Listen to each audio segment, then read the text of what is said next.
Saya nak tanya, bulan Ramadan ini kan kita perlu jauh dari melakukan sebarang dosa maksiat. Kalau kita berbuka dengan mahram, apakah hukumnya? Tak kisahlah sama ada iftar berdua laki-laki perempuan atau bercampur ramai laki-laki dan perempuan. Mohon penjelasan. Dia kata boleh tak berbuka puasa dengan mahram? Boleh lah. Mahram ni mak kita. Tengok. Betul tak? Mahram siapa? Orang yang haram bernikah dengan kita. Siapa? Mak kita, ayah kita, tok kita, nenek kita, grandmother, grand continental. Nah, anak cucu-cucu, cek-cek, pak bawah tu. Tu mahram. Lain kali soalan dia, boleh tak berbuka dengan orang bukan mahram? Baru betul. Nak soal pun tak pandai dah. Tak usah kata nak jawab.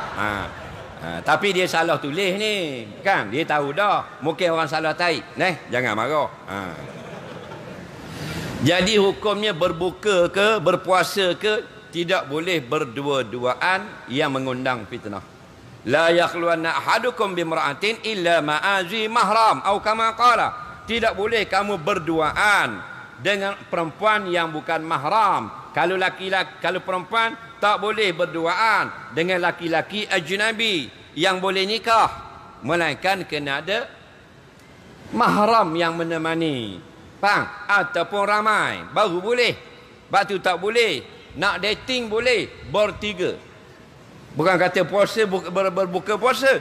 Dating ni buat pertemuan, boleh jumpa 3 orang. Siapa? Kita, lepas tu kekasih perempuan kita dan bapak dia.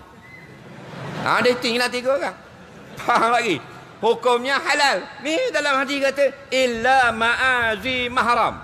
Faham? Tadi haram dia kata. Tapi kalau ada mahram, tidak haram. Nak bawa atas motor boleh. Nak bawa pusing Putrajaya siapa? Awet baru bos. Boleh. Syaratnya bawa bapak sekali atas motor. Faham? Ni kita bawa RZ, belakang kita bapak awet. Tengah-tengah. Belakang baru awet duduk atas pelik. Faham? Baru halal. Oh, dak best tak ada ayah tengah. Pasal mu nak buat maksiat. Betul tak? Dah kita nak naik 2 tak boleh. 1 motor tak ada ayah. Boleh, ada syarat. Apa syaratnya? Jauh. Dia punya seat panjang. Faham? Kita duduk sini RZ, seat belakang tu dekat PJ. Faham? Boleh. Ada tak motor ke tu? Tak ada. Tak boleh. Faham lagi?